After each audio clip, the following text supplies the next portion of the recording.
no matter the location. From O-A-K-L-A to L-V, I'm a Raider. Raider Nation, what's going on? This is our final mock draft before the 2021 NFL Draft. Today's show presented by my good friends Manscaped. Go to manscaped.com/Raiders where you guys can save 20% off and get free shipping on the best male grooming products out there. So we're going to be going through the Raiders picks here. It's a full 7-round mock draft, and there's going to be some trades in this one, so I want you guys to keep that in mind. Hopefully you're as ready for the NFL Draft as I am, and if you are excited for the draft, what I want you to do is go ahead and like the video right now. So all I did in this was I did PFN mock draft, and I only drafted with the Raiders. So we're going to take you through the first 5 picks here. No too big surprises. Trey Lance, number 3. Maybe that's a bit of a surprise. 6 through 10. I saw Rashawn Slater slide to 8, and I was like, okay, I actually thought about trading up here in this scenario. The Broncos, they got Justin Fields. I was like, damn, that kind of sucks because I like Fields a lot as a prospect. Pick number 11, Jeremiah Owusu-Koramoah. He goes off the board. Max Jones goes number 12. Devonta Smith with the Chargers. I mean, that would be a pretty good offense there, no doubt about it.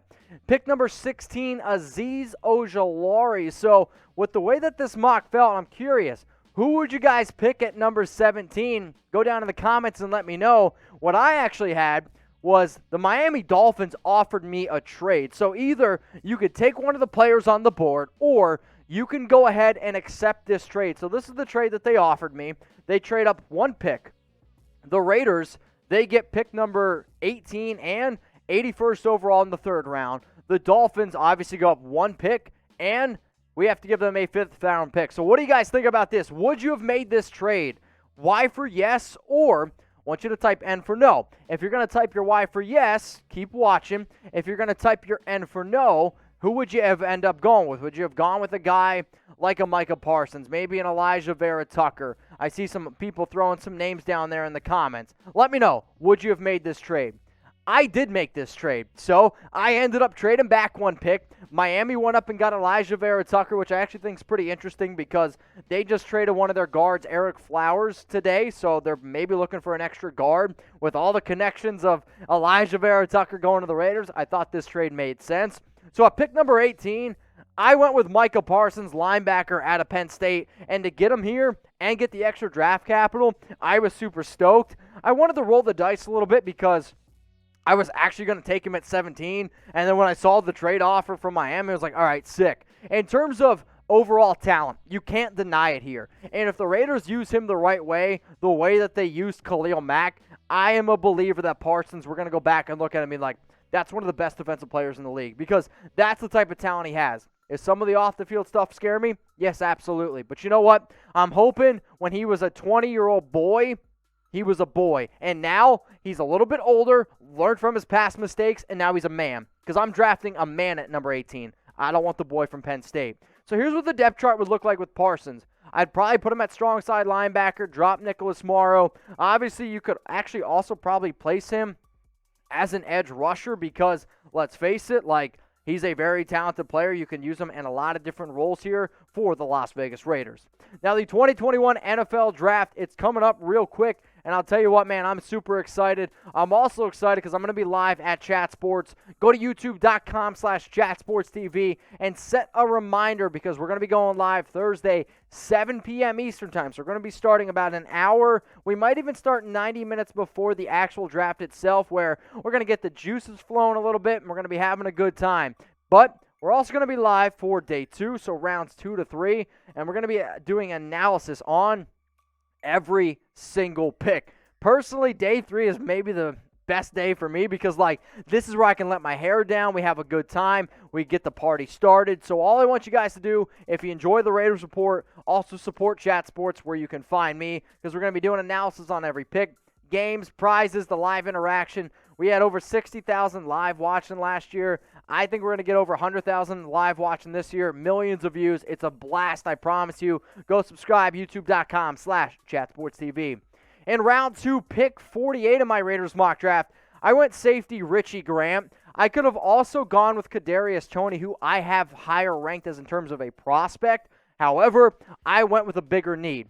The Raiders still need a free safety. I said it on the day they signed Carl Joseph. He's not going to be the free safety there. Is he depth behind Jonathan Abram? Yes, he is. Do I like Jeff Heath? Yes, I do. However, Richie Grant, though, to me, is the second best free safety in this class. He's got great speed, can cover a ton of ground, and he's a ball hawk. He tries to force turnovers, which is something that this Raiders defense needs. Last season, 72 tackles, 3 interceptions, 5 pass breakups. So by going out and drafting Grant at 48, this is how I anticipate him fitting into the Raiders depth chart if it were to actually happen.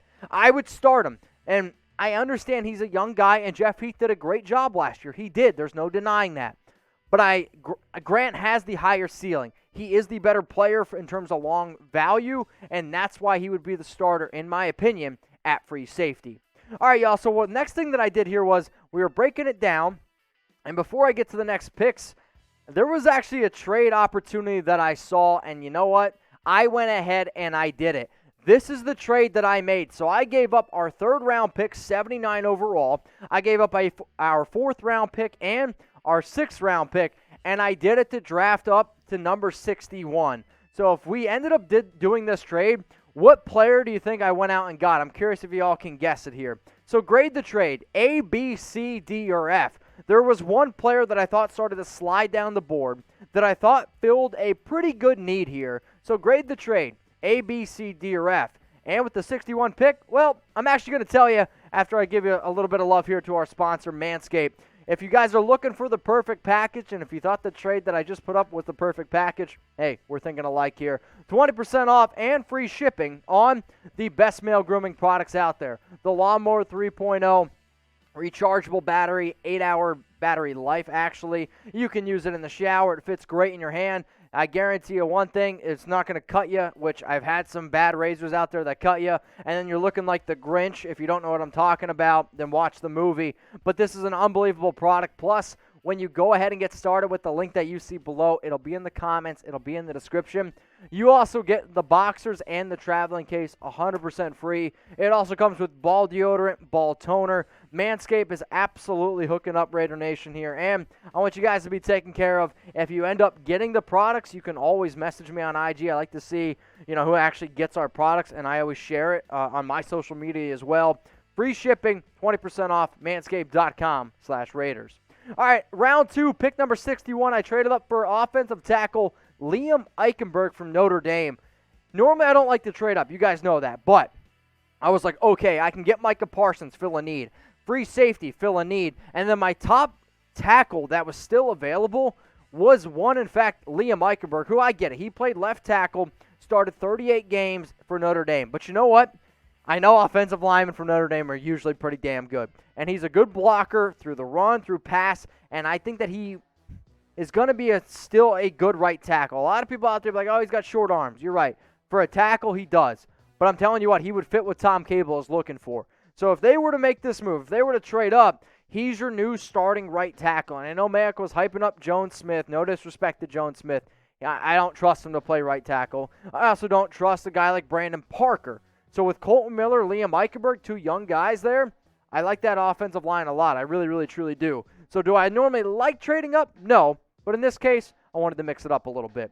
Round 3, pick number 80, Jevon Holland, safety from Oregon. There's been a lot of reports that the Raiders like him. And I'm starting to believe that the Raiders are looking for a nickel safety hybrid, somebody that they were trying to get from a guy like LaMarcus Joyner. That just simply didn't work out. 9 interceptions his first 2 years at Oregon. Decided to opt out. I know there's a report out there that said that the Raiders weren't going to draft opt-out players. I actually don't think it's true at all.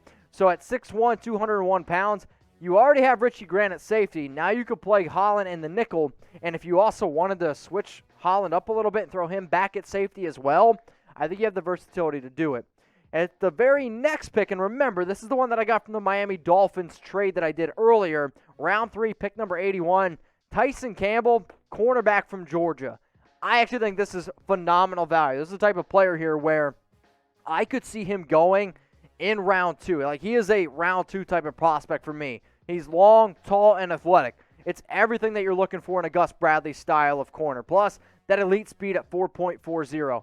And with his overall size, sometimes these taller corners, you don't see them have the ability to turn his hips. He can turn and flip his hips pretty well for his size. Now, his ball skills, I'll be honest, they kind of suck. Shout out to Manscaped. But, if he could turn some of his pass breakups into some interceptions, you would like him a lot more as a prospect. But I know that this is the type of player that the Raiders will go out and look for. So let's just say, with Richie Grant, Jevon, Holland, and Tyson Campbell all added to the depth chart, this is what I think it would end up looking like. And you'd have Holland as the starting nickel. You could throw Damon Arnett behind Trayvon Mullen. You could also have Tyson Campbell, Rasul Douglas, who actually kind of remind me of each other, if you will, and I think that's another reason why the Raiders would make this pick. Isaiah Johnson, another very long and lanky type of player. It's young, it's raw, but that's what you're going to get raw here on the Raiders Report.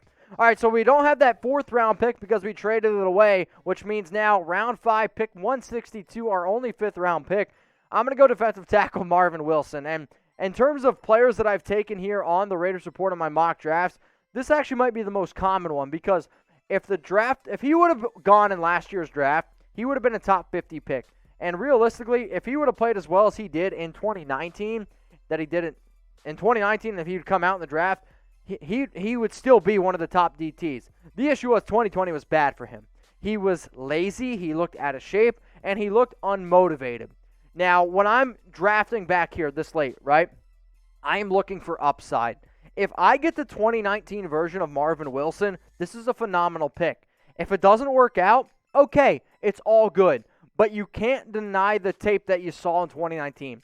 I'm rolling the dice. It's why I decided to go with him. And hopefully with other players like a Quentin Jefferson, somebody like a Phylon who's been through some ups and downs, even David Irving, they could really put, a guy like Wilson underneath their wing and say, hey, you got a lot of talent. Don't piss it away like we might have had. So that's the reason why I ended up going here with this pick, Marvin Wilson, round 5. Now, if you guys have made it this far in the video and you want to hit me up, if you want to give me a little extra, information on what you thought of my mock draft, you can always hit me up on Instagram, Mitchell Renz 365. If you want to send me your personal mock drafts, please go ahead and do so. I'm going to be grading them all the way up until the very, very maybe final hours of the NFL draft. All you got to do is take a screenshot, do it on PFN, and I'll let you know what I'm thinking about. All right, round 7, pick 236. This was a trade, again, that I required a little bit later on here. So I had Fehoko, wide receiver from Stanford, pretty solid player, and played on the outside, and he played a little bit in the slot. And I actually forgot to put it in the trade graphic now that I think about it. This was in the Buffalo trade. So this pick's from Buffalo, so that's on me. Good athlete with strong hands, which makes him a jump ball type of nightmare. Like, he is a good player. And you guys can see right here, I have him as a round 5 grade. I'll tell you what, if we could get him in round 7, this is, again, a player where I'm shooting for high upside. You have a guy already like Marcel Amen. I actually think Fehoko could take his position here and say, all right, we have a lot of these smaller receivers like a Ruggs, like a John Brown, Renfro. If he can live up to the hype, don't be surprised if this is one of those players that shows out in the preseason and a lot of Raider fans start to fall in love with him. But he doesn't have the most overall super athletic ability, but if I'm looking for a late round flyer at the wide receiver position, that's the route I ended up going. So what do you guys think about my final mock draft? We're going to go through it here. Micah Parsons, Richie Grant. I traded up for Liam Eichenberg. And then I had Holland, Campbell, Wilson, and Fehoko, wide receiver from Stanford. So go down in the comments, and I want you to grade it. Be honest with me. Scale from 0 to 100. 0 being you absolutely hated it. It's the worst mock draft you've seen in a while. 100 being you really, really like the mock draft. When I went through and I looked at it, I'd probably give myself like an 89, 90 grade. I really like my top 3 picks. That I like trading up? No. But the fact that I also got Holland and Campbell, I thought that was really good value. Like, my first 3 picks, that's a 95, 100 in my opinion. The next 2 picks, also very good value. So again, if you made it this far in the video, let me know, rate my mock draft.